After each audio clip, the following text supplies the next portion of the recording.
اس لیے اس کا مستقل حل ڈھونڈنا چاہیے حکومت کو، اور وہی پاکستان کے لیے فائدہ مند ہے. تو کیونکہ نہیں تو مشکلات میں جو اضافہ ہوتا رہے گا. کیونکہ آپ نے 25 جو علماء ہیں ان کا کردار سابقہ دیکھا ہے، اس لیے تو آپ جیسا اعتدال پسند معتدل آج سخت الفاظ کہنے پہ مجبور ہو گیا کہ یہ سارے کے سارے تخریب کار ہیں.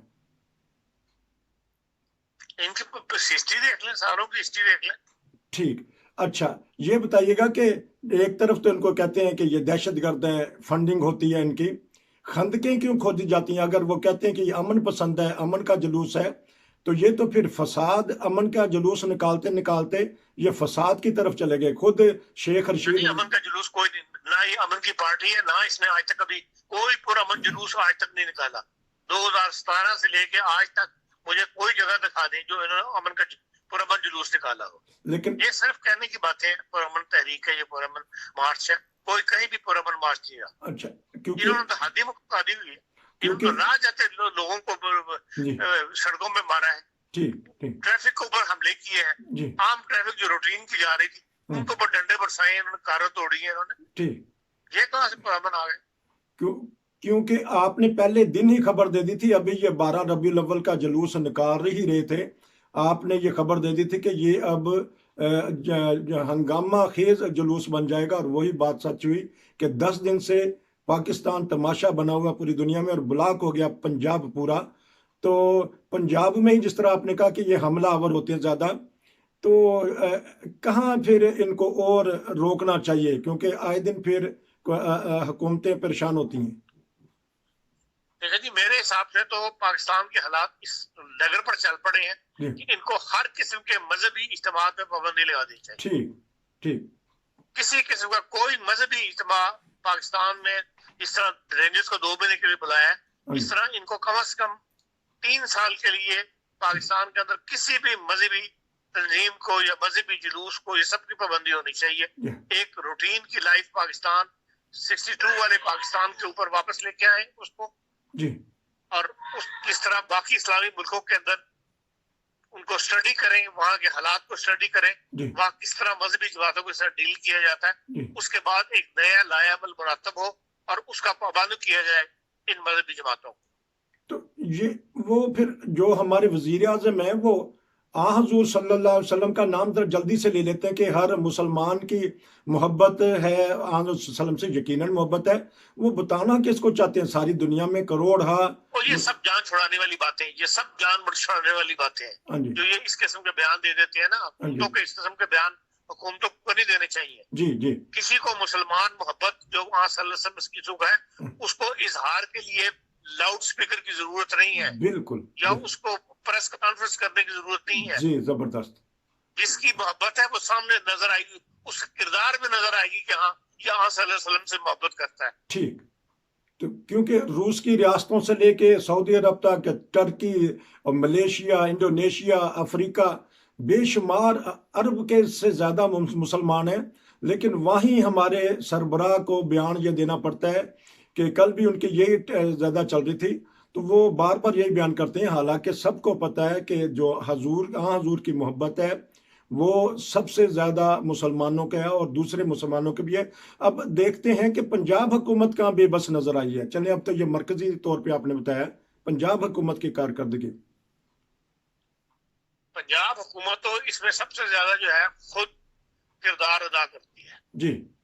پنجاب اسمبلی کے اندر جب اس قسم کی قراردادیں پاس ہوں گی، جی، اس قسم کے ہر چوتھے دن کوئی نہ کوئی مذہبی معاملے کو اندر وہ ڈسکس کر رہے ہوں گے، جی، تو ان سے جو مذہبی جماعتیں ان کو شے ملتی ہے. جی، یا تو وہ مذہبی معاملات کو کنڈیم کریں، جی، وہ کہیں ہاں جی ریاست اور جو مذہب ہے وہ ریاست اور سے اس کا تعلق نہیں، ہر فرد کا معاملہ ہے، جو مذہب چاہے وہ اختیار کرے، جس طرح چاہے اس پر عمل کرے. یہ پالیسی اپنا لے تو یہ ساری باتیں جو پنجاب میں بند ہو جائیں گی. پنجاب اسمبلی ہے جس نے شے دی ہوئی ہے اپنے آپ کو زیادہ مسلمان ثابت کرنے کے چکر میں، ہر چوتھے دن کوئی نہ کوئی معاملہ جو ہے نا کسی نہ کسی رنگ سے گھما پھرا کے وہ اسمبلی کے اندر معاملہ پیش کر دیتے ہیں. تو ظاہر ہے اس کے اندر کسی نے مخالفت نہیں کرنی، ٹھیک، شے سرخیاں لگ جاتی ہیں، مولویوں کو شے مل جاتی ہے. کیونکہ اسلام اور دین کی محبت سے یہ فائدہ اٹھاتے ہیں کہ جو عوام ایسے ہیں ان کے لیکن ایک اور سوال میں کرنا چاہوں گا کہ ہماری عدالتیں اس وقت کیا کر رہی ہیں؟ ان کو سو موٹو ایکشن نہیں لینا چاہیے کہ یہ نظام میں زندگی ہر درد بات پہ سو موٹو ایکشن نہیں لیا جا سکتا صحیح. ہر بات پہ سو موٹو ایکشن عدالت کا کام نہیں ہوتا. عدالت کے سامنے کیس آئے گا وہ اس کو ڈسکس کرے گی. تو نہیں تو پہلے تو لیتے رہے ہیں، ان کو نہیں نظر آ رہا کہ ساری دنیا میں پاکستان کا امیج کیا ہو رہا ہے؟ یہ حکومت کا کام ہے نا، اس امیج کو ٹھیک کرنا حکومت کا کام ہے. عدالتیں ان معاملات میں مداخلت نہیں کیا کرتی، نہ کرنی چاہیے.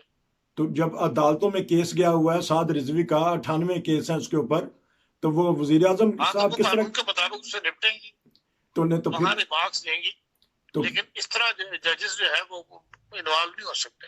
تو ایک قیدی سے پھر کس طرح کے مذاکرات ہوتے ہیں جس کے اوپر الزامات ہیں بقول فواد چودھری کے؟ کس سے مذاکرات ہوتے ہیں؟ سعد رضوی سے مذاکرات کر رہی ہیں، اس کو لے کے جا رہے ہیں. تو جب ایک قیدی ہے، ایک مجرم ہے، تو ایک ملزم ہے، تو پھر مذاکرات کس چیز کے؟